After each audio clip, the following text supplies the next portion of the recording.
Hello, everyone. Welcome to another episode of the Motherload. And we are here today with a wonderful, wonderful guest who I'm excited to hear all about her story into motherhood and what that looked like for her.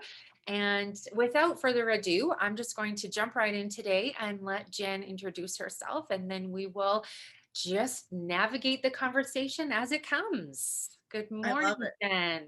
Good morning. I'm so honored to be here. I love the title Motherload. It's the perfect way to put motherhood in so many different ways. I am a happiness coach, which actually means that I support people in crying a lot.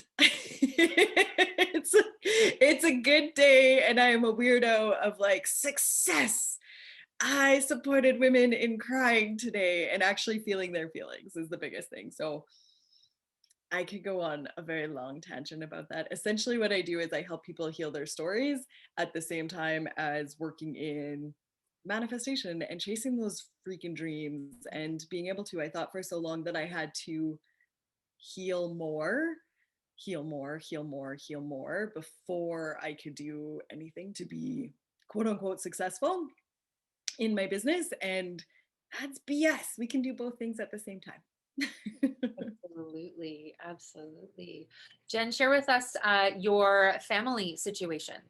How many children do you have? Are you connected to a partner? I am. I have 3 children. My oldest is 13, which is crazy that I have a teenager this year. A 9-year-old girl and a 6-year-old boy. I am married, but I am also divorced. And so my first son came from a separate marriage that ended in suicide. It was quite Mm. horrible at the time. And so I'll just put that out there right now because I feel like I felt very alone at that time, that nobody ever knew. There wasn't really social media. This was 11 years ago. And so I didn't have support groups. I felt so isolated going through that. And so I do like to touch on that a little bit now because if you follow my Instagram page right now, it probably seems pretty freaking happy. But let me tell you, there's been some pretty hard, shitty years. I try to keep it very real on social media because I think that's also important. But do know that if you are in a dark, stormy feeling place of your life, that it can get better on the other side. And so my second 2 children are with my husband, and we are somewhat of a blended family, but we don't think of it that way. I like forget all of the time we've been together. That's how we are. This is how we roll. Mhm. And I want to touch on that from the like time I got pregnant with my first, motherhood was not sunshine and roses to me. It was a very hard transition that I felt like I was failing at constantly.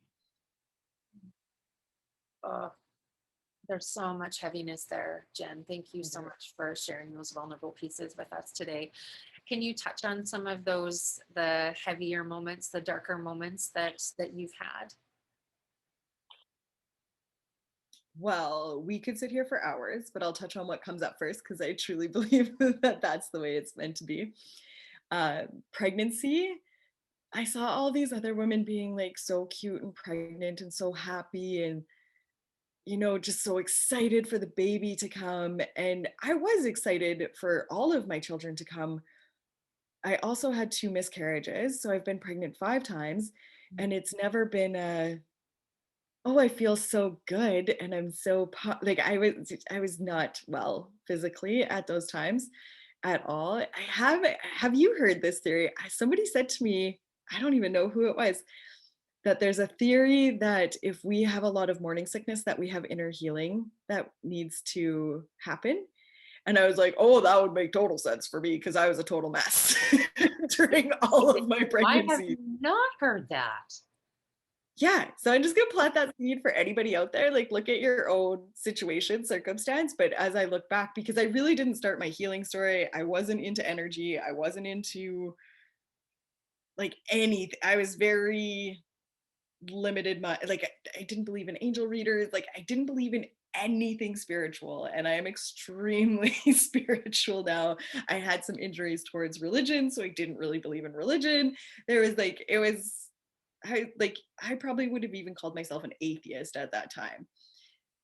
And then I was not physically well. So I was throwing up, I was feeling like crap. I was put on bed rest with my daughter, and then it was extremely I've had my first son as over 6 weeks early, and it came like this, and I was not prepared. I didn't have diapers. I didn't have anything. I had not a thing. We had a crib, which you don't even need a crib when you bring home your first baby.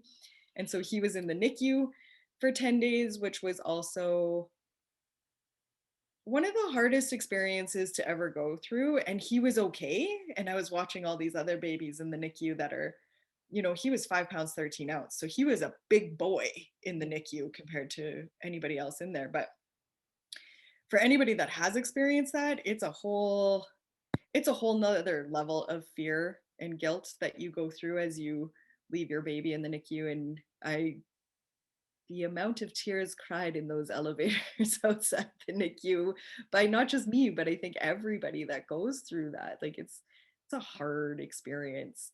And so I send mucha love to anybody that has to go through that. It's not easy. That is a really tricky time.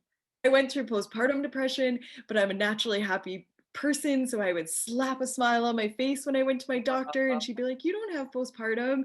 Because in those moments, I would feel okay, or I would answer the questions like I should answer the questions. And I was, I didn't even really know what vulnerability was at that time. I just knew that I was a happy person and I didn't need to share all of the dark and all of the yuck.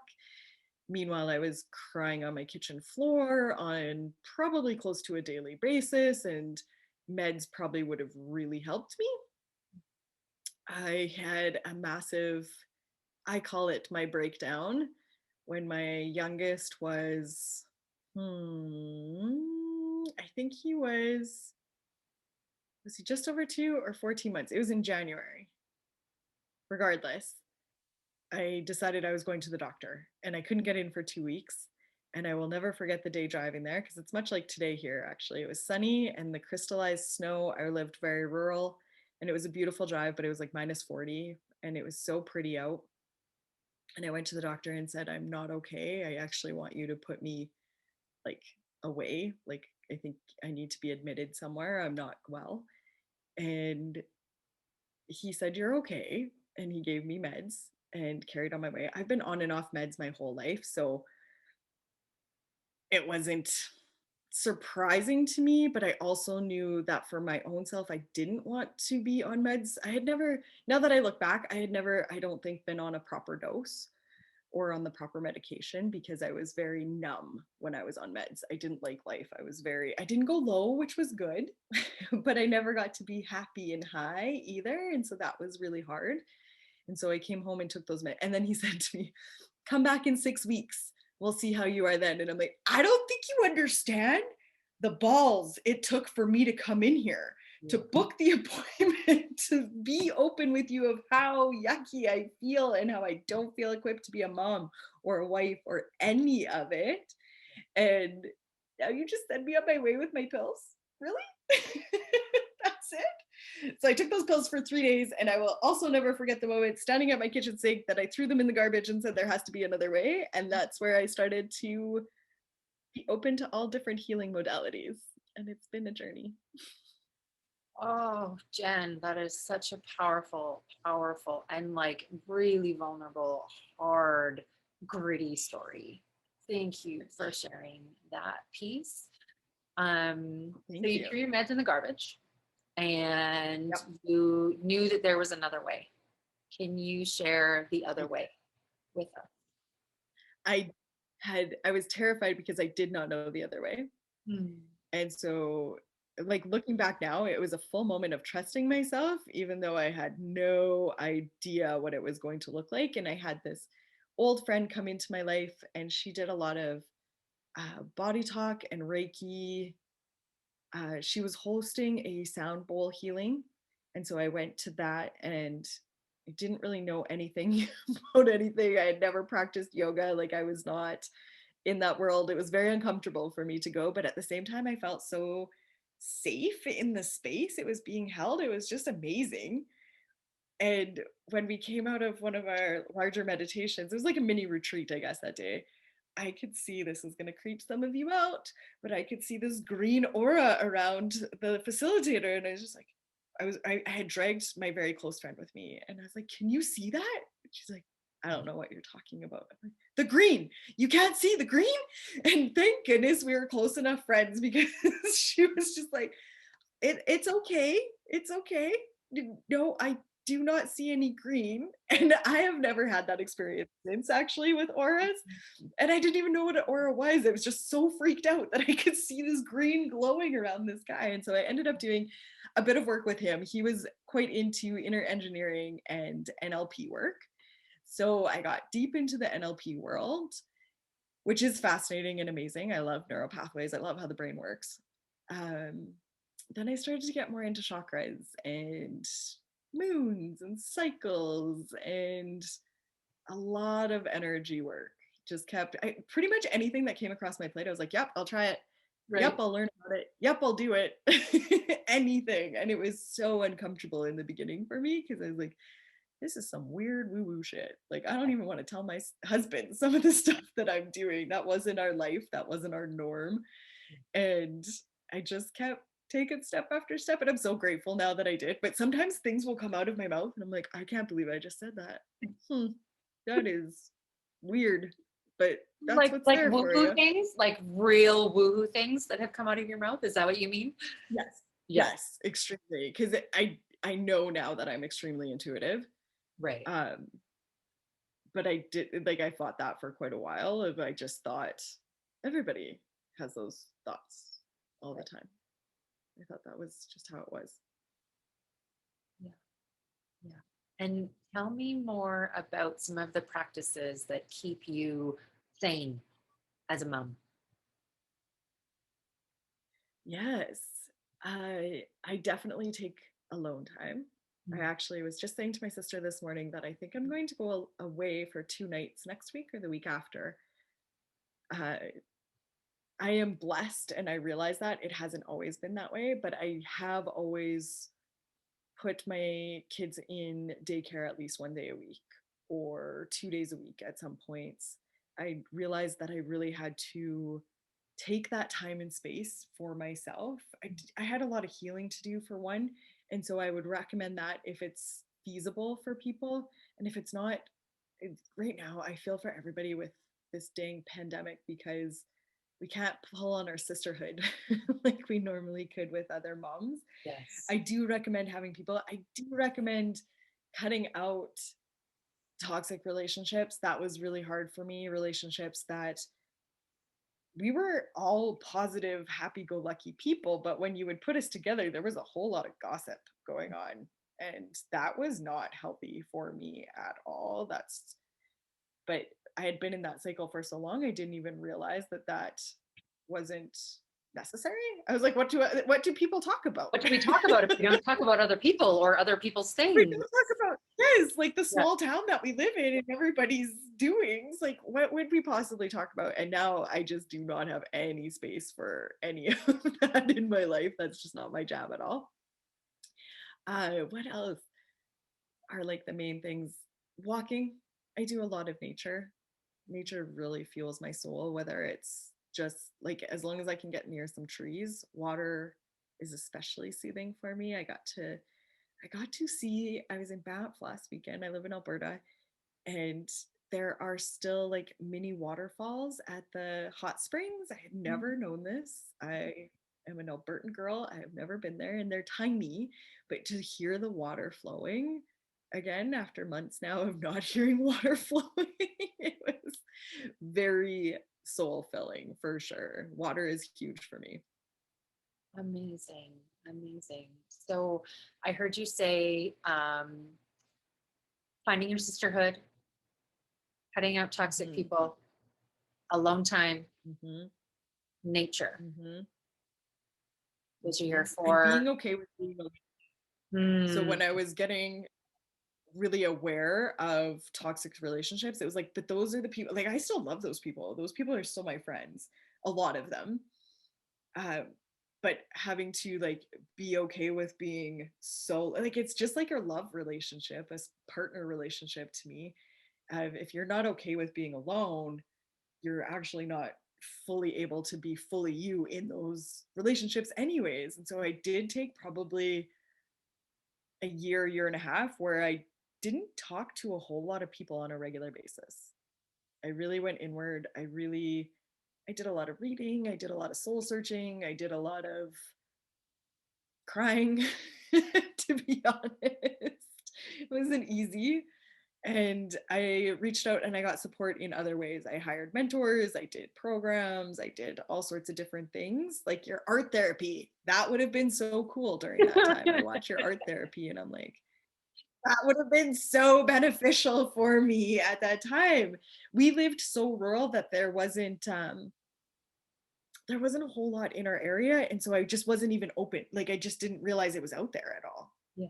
And so I'm grateful for the internet in many ways and social media because there is so much out there. Mhm. Mm-hmm. Yeah. Yeah. And 13 years ago when your first son was born, like, Yeah. I mean, 13 years ago, were cell phones even really that popular? Like maybe flip phones, but not like, No, yeah. barely. I remember taking my first picture on a cell phone with him and it being a big deal. And it was like the grainiest, most horrible picture. But I was so proud that I could have this picture of my kid on my phone. And now you look at what we do with our phones. It's Right. crazy. It is crazy. It is crazy, especially like for all, pretty much for all of the things that you said that kind of make your mother load lighter and the ways that you have found healing and found that inner voice and found you really Yeah. like you were just coming Yes. back to you. It And was just coming back to me. yeah, and through all of that I feel like um technology now in the middle of a pandemic is like, I know that it's contributing to global warming. That was the latest headline that I read last week was like FaceTime is like so much emissions, blah, blah, blah. And I was like, yeah, but without FaceTime, what are we doing? Like without Yes. Zoom, like people can't right now. Like I know this sounds a little bit woohoo myself. I'm like a little bit, I'm a little bit woohoo. Like I'm on the Okay. spectrum. Yeah. Um, Period. but like super super extra grateful even for this conversation today, for me to be able to talk to family and friends, to host mom groups, in this way, when if this pandemic even happened 10 years ago, we would Wouldn't we have would been a we thing. wouldn't even be a thing, right? Like, yeah.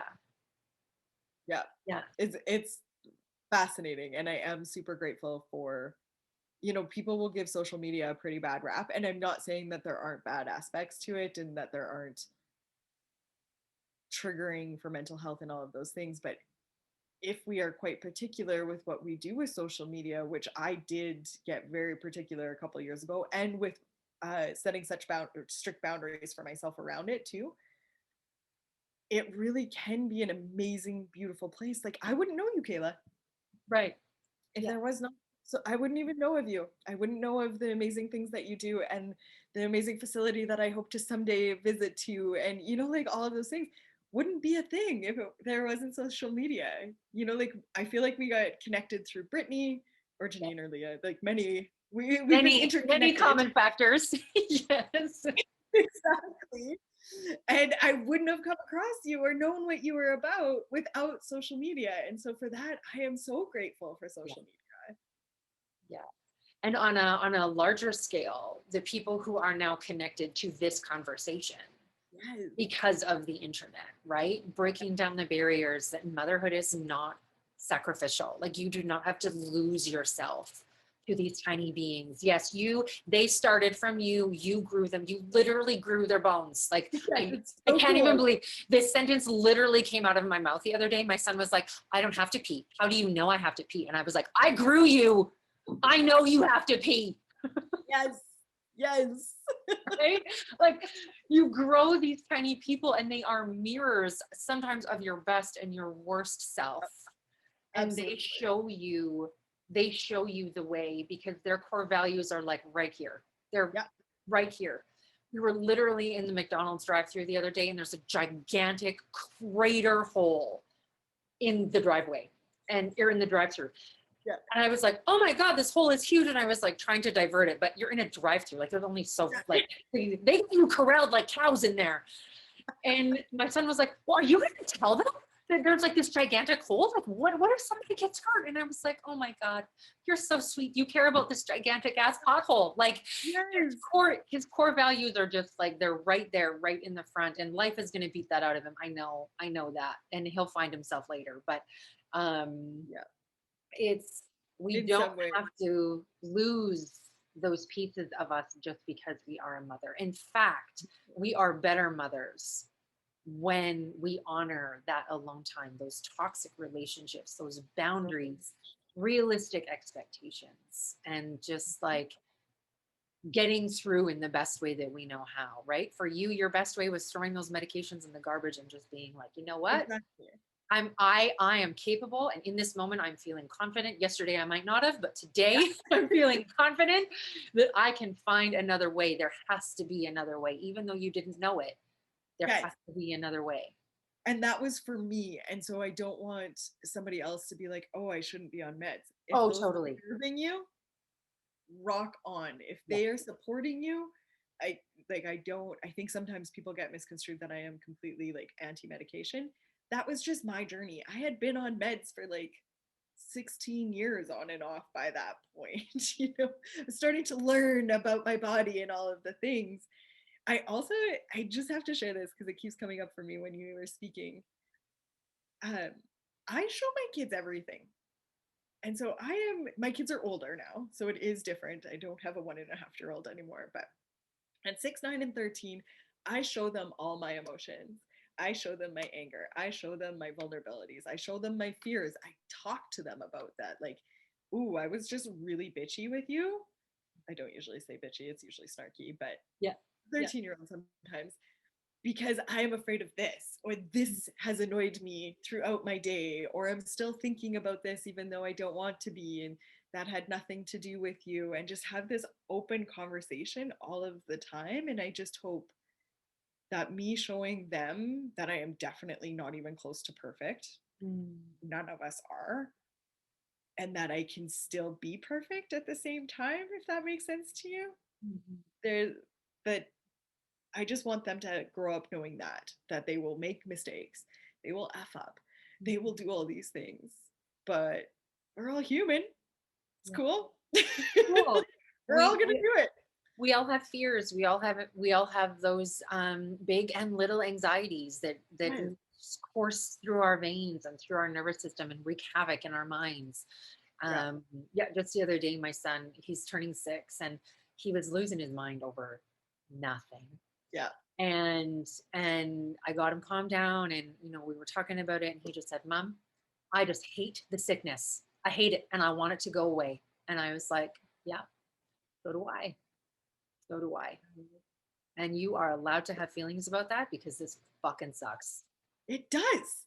I Like, love that you can swear on here. Okay. It does fucking suck. All of it. I don't have answers. It has been the yeah, hardest parenting year of I do not have an answer for you. yeah, It's also been the most growth probably of parents years. And it can suck for them too. And I love that he was able to articulate that. Like that's huge for a 6-year-old to be like, this sucks. I just want it done. Yeah. Yeah, yeah. me I too. was actually saying to my own therapist the other day, I was like, I regret creating an emotionally intelligent child. Am I allowed to regret that? Because he's Oh, more able to articulate his feelings, I think, than I am. right? Wait for the years to come. Because you started him so young. So I look at my 13-year-old, which I started my journey probably around the time he was like 7, 8. I started to dabble in those things. And so we've had about 6 years of this now. And he's smart. He Mm. uses my words, he uses my language, he uses my things to manipulate. And so now teaching him about manipulation, because he will say all of the like perfect things that I want him to think through, and before he wants something, for example, or is going to do something, or is struggling with something, he does take certain steps that I love that he has within him. But I'm like, you're playing me. You are Yes. completely playing me. Totally. Yeah. Yes. Yeah. Yeah. Yeah, to go back to my bathroom example too, he said to me one time, he said to me one time, said, "Mom, my body, it's my choice. I'll Yeah. decide when I go to the bathroom." And I was like, "Oh, you." Exactly. We're like Yes, it proud of is. them in that moment, but we also want to be like, oh, Yes, it is your body. It is your choice, but it's also your responsibility to listen to it when it's telling you things. when you have to dance and wiggle, my 6-year-old still does this. Like, you Yes. have to go to the bathroom. Yeah. Just go. Go. Oh Totally. man. Yeah. Yeah. Yeah. Oh man, the things I never thought I would say or do, as a parent. I think even Mhm. pre-parenthood, I was pretty like open-minded that like kids are no walk in the park. And because I Yeah. worked in nonprofit with kids for years before I was in private practice. Okay. Yeah. It's like I know the dark side of kids because I know the dark side of trauma for kids. And so it was like I knew that getting into parenthood was no walk in the park, even without the trauma piece, Yeah. but we all do things unintentionally to our kids that are Mhm. little kinds of traumatic things for them. We don't show up for them. We 100%. yell at them. We force them to go to the bathroom when we know that they have to go, but they don't believe us. And so there's all of this like tug and pull about parenting and teaching them the ways to navigate the world. And sometimes Mhm. that doesn't serve them in that moment, or they're not ready. We think they're ready, but they're not ready, or all of those things come together. Absolutely. And so I don't think there was many things that I said I probably wouldn't do as a parent, because I knew I'd been faced, with little guys who were throwing tantrums and things at 4 years old because of, XYZ happened in their life and the reasons that they're in care and all of that kind of stuff. But yeah, the things that I say now to even my kids, or the words that come out of my mouth, and all of a sudden I'm like, oh yeah, okay, that really sounded like my mom. Or oh yeah, okay, Yeah. that Oh came yeah. from a place that was unconscious. I didn't know where that came from, and I'm so sorry. Like, Yes. I my sister, just she's 5 years younger than me, and she had her first this year through all of this. And we were talking about things that I can't remember which child it was. It was definitely the second or the third, but I left a cart in the middle of a grocery store with full of food yeah. and put both children under and just walked out because that was the only tool I had at that time. That was the best I could do. And so she was just kind of giggling about that, and like she remembered that and thinking that, oh, I'll never do I'll that. never do that. And she hasn't done it yet, but she's like, thank you for sharing those things with me, because there have been so many pieces that I have done that I never thought I would do. And it's just, don't shame yourself over those. Oh, That makes it worse when it we does. sit in the shame and the guilt of it. Yeah. Move on. I constantly shush my 6-year-old. Every time it comes out of my mouth, I instantly go, "Whoa, stop, don't. He is not going to have his own voice. Yeah. I know how detrimental this will be for Yes. him in years to come." He came out of my womb screaming, happy, sad, Right. neutral. He is just a loud child over everything. And I've had him 6 years, and I still go, shh, just quiet, not so loud. I shush him all the time. I know that's not good for him. And so I try to build him up in other ways, but like, we're not perfect. Even when we have all of the tools in the toolbox and know it all, quote unquote, we don't know it all, but we still do those things. Yeah, it's Yeah. funny. The saying in our house is, if you want to be loud, you are allowed to be loud, but in another room. You can't. You have to be Yes. like, if you're going to be in the room with me, because I'm allowed to set boundaries, right? Like I have ears, I have sensitivities, I'm a human being. And so in our house, we have said, like, you are allowed to be loud, and I love your excitement, and I love that you're playing this game right now, but I'm going to need you to take it to another Yeah. room because I'm having too much stimulus happening. And so yeah. Yeah, Even my 18-month exactly. old, they must do this at daycare. When the dog is barking, he goes, "Shh, shh, shh."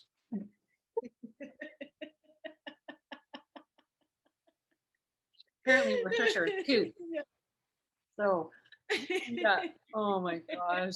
All the things, all the things. I am so grateful for you being here today, Jen, and sharing pieces of your story with us today. It was vulnerable and It's so honest, open, so honest. and thank you so much for being here. And I'm going to include all of Jen's information in the show notes so that you can connect with her if you resonated with her conversation today. And I'm wishing Reach you out anytime. awesome. Awesome. I am sending you all love and thank you so much for being here today. And we'll see you next time.